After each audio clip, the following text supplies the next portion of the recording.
There are mixed reactions to the withdrawal of the SABC bill by the Communications Minister Solly Malatsi. The SOS, or Save Our SABC Coalition, has welcomed the decision, while Parliament's Portfolio Committee on Communications Chair, Khusela Sangoni-Diko, is describing the move as ill-advised. In fact, she joins us now. A good evening to you, and thank you so much for joining us. How did you find out, firstly, about the withdrawal of the SABC bill? I'm keen to hear about that, because the EFF in a statement is saying you found out through the media. Good evening, and thank you so much for inviting us in the show. Let me be fair to Minister Malatsi. Minister Malatsi did try and communicate, not consult. He did try to communicate the fact that he has taken a decision to withdraw the bill, which he did via SMS. I have a very good relationship with Minister Malatsi, and we do try and, ensure that from time to time we appraise each other of developments. So the fact that the decision had really been taken and, that we read in the media, I honestly believed that at that point we were still in the consultancy stages.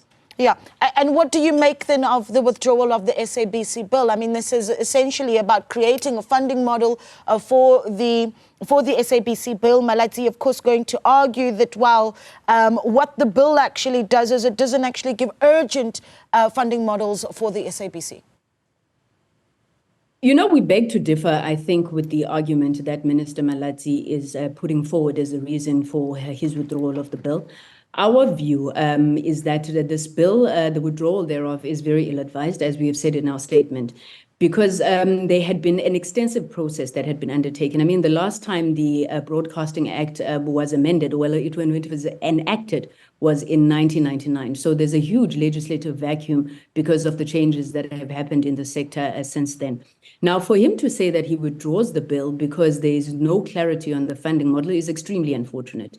The bill, as it currently stands, reads that the minister has up to 3 years to finalize the funding model for the SABC. Now, up to 3 years means that if Minister Malatsi has a plan around a funding model, he could even complete that funding model within 6 months, 3 months. He doesn't have to wait for the 3 years. So we believe that that argument around urgency of the funding model doesn't hold water. What we did as the Portfolio Committee on Communications when we came in after the establishment of the 7th Parliament was to prioritize this bill, knowing that it's critical legislation that is needed to ensure that, firstly, ensure the continued existence of the SABC. It sought to amend the ICASA Act and provide for governance arrangements within the organization. Now, where we agree with the minister is that the bill is not perfect. The bill is not perfect, and that's why we went back, we looked at the submissions that had been made to the 6th Parliament. We urgently scheduled oral hearings, which oral hearings all stakeholders were invited to, all those who wish to make those oral presentations before the committee. We had the likes of civil society there, including Media Monitoring, SOS. We had the SABC itself. We had academia. We had youth representatives who all said there are amendments that are required to this bill.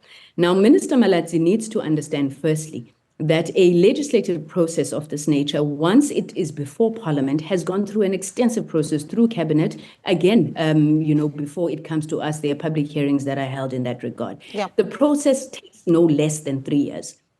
So for him to withdraw it, he's literally setting back the SABC at least 3 years. And we are saying that we are legislators. The rules of the National Assembly provide for a committee to be able to amend any bill before it, and if necessary, redraft. So we took all the concerns of stakeholders on board. We were waiting for his department to respond to those comments and to implement what we had agreed in a meeting with him that says that the committee will take over the bill and amend it in consultation with him to ensure that it reflects all our desires. Now, his approach really, it just delays, it derails the progress that has been made. And we think it serves no purpose, except to ensure that the situation at the SABC is perpetuated for the next however long it takes for them to now reintroduce the bill. Yeah. All right. There's a lot to talk about. And of course, we'll be watching the interactions between certainly the Portfolio Committee as well as the ministry or the minister.